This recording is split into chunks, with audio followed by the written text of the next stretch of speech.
there a presumption of an equal division of income, the way that there's this presumption of an equal division of the assets and debts when it comes to divorce? No, absolutely not. There's nothing standard about maintenance.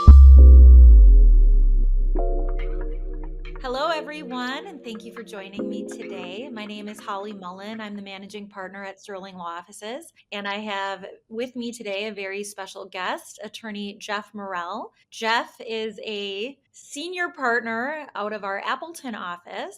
Thank you so much for being with us today, Jeff. Thanks, Holly. Happy to be here. I appreciate you coming and spending time to talk through a question that I know I've seen from clients over the years as a very anxiety-provoking question that people want to know about. They want to know what they're up against early on in their case, and that is the issue of maintenance. Yeah, it's And probably like the scariest thing for them. I think you're right. People just don't know because you can't find the black and white rules about it with an easy internet search. And so let's try to demystify this to the extent we can during this episode today. So give me the basics. When we say maintenance, what are we talking about? So that's if you've heard the term alimony, spousal support, maintenance, anything like that. That's generally what's being talked about. That's one payment from one spouse to another on like a monthly basis for their financial support after the divorce is over. That isn't really related to child support. So it's a different situation there. And you threw out the words spousal support, alimony, we call it maintenance. Is there any difference between those? Probably technically in some weird federal regulations, but not for purposes of divorce in Wisconsin. It's maintenance. Those other terms might be used in other jurisdictions, like other states, or in specific federal regulations that aren't going to affect someone's normal divorce. Anything they need to worry about. We hear people call alimony all the time, and they mean maintenance. In Wisconsin, we call it maintenance, but it's really the same principle of what we're talking about. You mentioned it's different than child support, entirely different. Tell me about that. What is that when you say child support versus maintenance? How are they different? They're different in actually a bunch of ways that are really important, especially if you have children. If you don't have children, it's obvious, right? Child support is a support amount that you'd pay if you have children. And then you might also pay maintenance on top of that or not. And that's for the support and care of children. And we can get into a separate conversation about what that is. But the basic answer is child support is for the care and custody of your kids and is related to minor children. And if you don't have any minor children, then you're not paying child support, obviously. And maintenance is totally unrelated. You could pay maintenance and you've never had children. And the calculations are different and they're done at different times. So maintenance is calculated after child support is factored into your income. So if you're on the payor side, you pay maintenance. Child support gets calculated first, which reduces your income. Then we calculate maintenance. So they interact with each other as well. And I've seen that before with people who are saying, I looked at an online calculator that said I'm going to pay $2,000 a month in child support and $3,000 a month in maintenance. I'm like, whoa, let's pump the brakes here because we have to reduce your income after that $2,000 has gone out the door. So if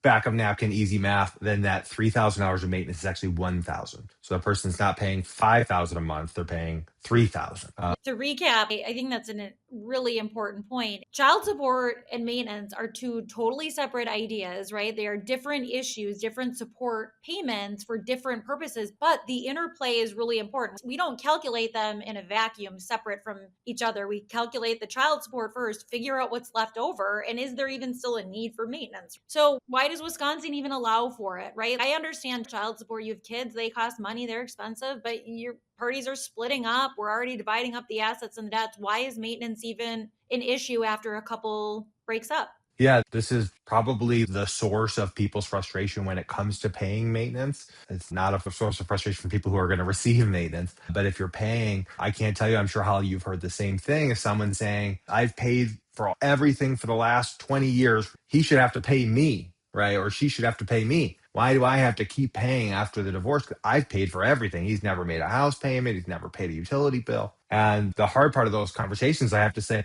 actually, that's exactly why you're going to have to pay maintenance because they've come to rely on you. And with you leaving or them leaving, doesn't matter, putting them out on their own without the ability to support themselves because they've come to rely on you. Maybe they've been out of the workforce. Maybe they haven't pursued education that they otherwise would have. Now it's to their detriment. So it's detrimental reliance to continue on after the divorce without getting some kind of financial help from it. That was really well said. At the end of the day, it's fair is the four-letter F word in divorce court. It may not feel good, but the reality is, yeah, when there's a reliance, your relationship as a married couple and you've created the circumstances, this is how you operate, and somebody's relying on where the money comes from and how they're paying for their livelihood, it affects how it looks in a divorce. So, what are the factors? I mean, you've referenced that it's a reality here, fairness or otherwise, but what factors are considered in determining if maintenance is going to be applicable in a specific divorce case? There's about a dozen. Some might be applicable in your case, some might not. Definitely, I've never seen a case where all of them apply or none of them apply. The most important ones are the length of the marriage and the difference in the earning capacity of each person. If you've been married for a very short period of time, like 5 years, maintenance is probably not even up for consideration. That factor then becomes so important that it almost doesn't matter what the other factors say. Or if you've been married for 30 years, or let's say something in the middle, 12 years, but your income differential is like $1 million a year, guess what? That income differential is going to override all the other factors. But whether you contributed to the education of the person who has a higher earning capacity, you supported someone while they were in law school or medical school or got a degree, helped them build a business, took care of childcare as another important component. Did you take care of children? And that's one of the reasons you've been out of the workforce for a number of years. All of those things come into play. And you see a good number of cases where circumstances really dictate the whole thing. I also speak to your last questions. Very common scenario is a young couple gets married, wife gets pregnant, she leaves college or the workforce very early on, like 25, 26, 27, and doesn't come back to the workforce. She stays home and takes care of the kids. Husband is trading up for a younger mom, and maybe shouldn't say it that way. The parties are getting divorced now. The wife has lost her prime earnings years, that like 25 to 35 year, when you could really advance your career. You can't go back in time and reclaim them back. So the husband has an ongoing responsibility, even apart from child support, to help make up for the loss of those prime earning years for the wife. And another is where people have been married for a long time. One person's been out of the workforce and then becomes disabled, and they aren't getting Social Security disability because they don't have the work credits.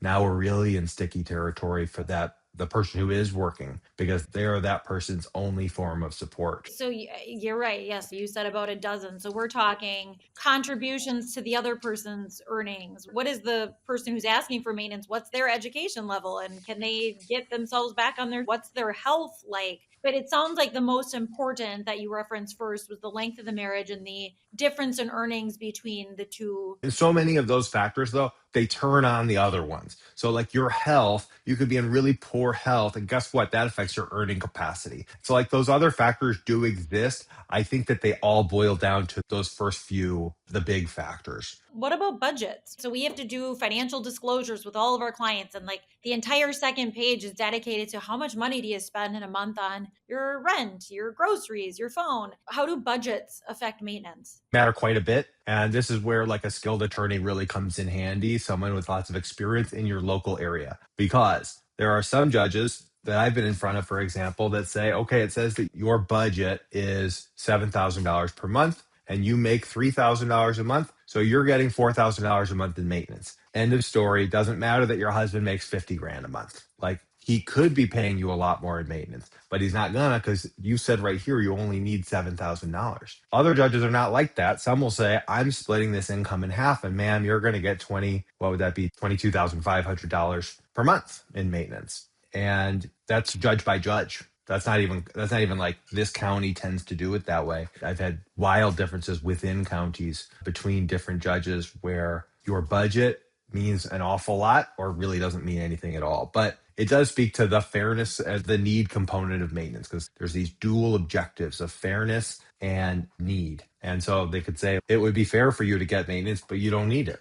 What is the takeaway, right? You're saying, hey, in some circumstances, judges are going to say budget is everything. And in some circumstances, the judge is going to say, I don't care what you say you need for groceries. This is how much money we have to go around. Is there a presumption of an equal division of income, the way that there's this presumption of an equal division of the assets and debts when it comes to divorce? No, absolutely not. There's nothing standard about maintenance. I've often called it like a dark art, because child support has these rigid formulas and really specific rules, and maintenance leaves so much room for the judge's discretion. There aren't standards. If anyone tells you that this is what they're going to do, because that's what happened in their divorce, or that's what they've heard, like half the length of the marriage or 50-50 the income. They're wrong. There's no standard rules when it comes to maintenance. Sounds like there's just a huge amount of uncertainty. The fear factor. Yep, I see that. So, what happens, Jeff? Like, if we have a situation where you described it earlier, somebody's left the workforce early on. Let's use that example 27-year-old left the workforce, raised kids. It's 10 years later. So,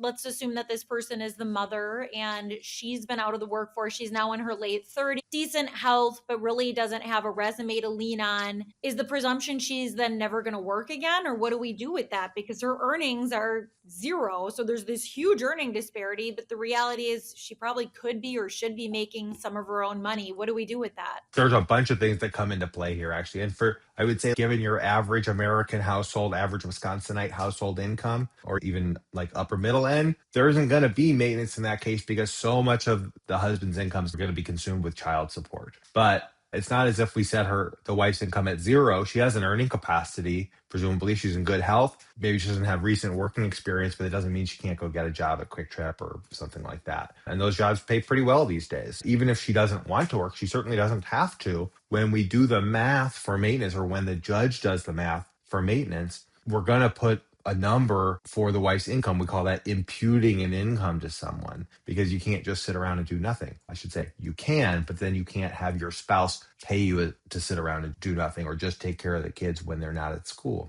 So the math is going to be, and this applies for child support too. We're going to impute an income to someone who has the ability to work, even if they don't have a job. That's great information. So, give me an example. Have you ever had a case, maybe in a shorter term marriage, where, maintenance was awarded despite it maybe being less than a 10-year marriage? And what was the reason for it? Yeah, I can give you a bunch of examples, my own divorce being one of them. My ex-wife put me through law school, so to speak. She financially supported me while I was getting my law degree. And then by the time we got divorced, even though we were only married for about 7 years, I was making substantially multiple times what she was making. So it was fair at that point from a fairness perspective. Even though we weren't married that long, she had really contributed to my earning capacity. And I've seen cases like that with clients as well, where it's a sub 10-year marriage, but someone put someone through law school, for example, or their income went up dramatically due to investment in a business while the parties were married. I've seen that many times, and that's not uncommon, but it does usually require pretty big division,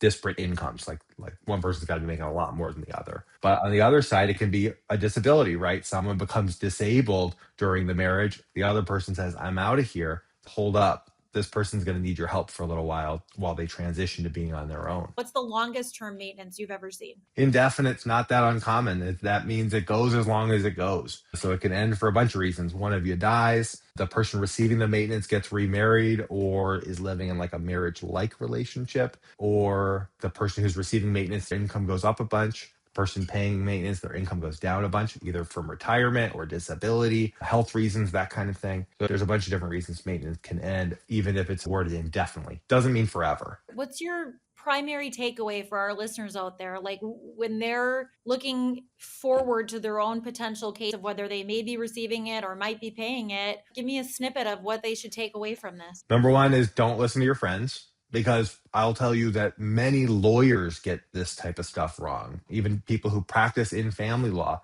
We go to trial on maintenance frequently. Holly, you know this, because lawyers disagree over what we think a judge is going to do, because there's so much judicial discretion involved. The judge really could go either way. And so if the people who do this every day as a job can't tell you for certain, then your friends certainly cannot. And to a certain extent, this becomes like reading tea leaves. And even a very experienced lawyer maybe can't tell you with certainty what the outcome is going to be. But online calculators can be very scary. I would suggest you talk to someone who knows what they're talking about and avoid unofficial sources like friends, colleagues, people who have been through divorce. That's another big one. I can't tell you how often I hear my friend got divorced and they were married for this long and she's getting maintenance for this. It doesn't bear out usually under scrutiny. People believe what they want to believe about their past divorce, and they tell the story that they want other people to see when they're discussing their divorce. Every case is highly unique. Yeah, I mean, I think that's spot on. I've yet to see, going on 18 years of practice here, two identical divorces. Every case is unique. And I think you've really shined a light on a lot of the important takeaways when it considerations with maintenance, which is there isn't a one size fits all. No two cases are the same. The factors of the law, those considerations, are all going to be applied according to the facts of that person's particular case. So you shouldn't compare it to somebody else and you shouldn't make assumptions, because even lawyers that have been doing this for decades couldn't tell you with a crystal ball what's going to happen in your case. And can be wildly wrong. Yeah, it sure can I be. was So it's wildly like wrong last week on a maintenance claim. I was completely wrong. we do our best, and that's just the Yeah. reality. Like, you try to give your clients the very best reasonable expectations, knowing what we do about the law and the facts of their case, so that our clients can make good choices moving forward. But I think bottom line is maintenance is the grayest area in family law, and it's not easily calibrated by a quick calculation the way we can with child support. Last thing would be to be careful, like interpreting those factors for yourself. I can't tell you the number of people who have said, she's going to get $300,000 from my retirement, so she doesn't need any money. So you're both getting $300,000 from your retirement, right? You're on an even plane, actually. That money is just as available to you. Don't lean on an interpretation until you talk to somebody who's got some chops, even if you're not going to hire a lawyer, have a consultation or something like that. Yeah, really good takeaway. Thank you so much for being with us, Jeff. We appreciate all of your expertise when it comes to this tricky topic. And really, the takeaway here is this is a complex situation, and you're going to be wise to get some expert advice when it comes to how it might impact your specific case. Happy to be here. Thanks. Since financial support questions like maintenance often raise deeper concerns about protecting your future, especially before marriage, our next episode breaks down how to bring up a prenup in Wisconsin without damaging the relationship. Click the next video to watch.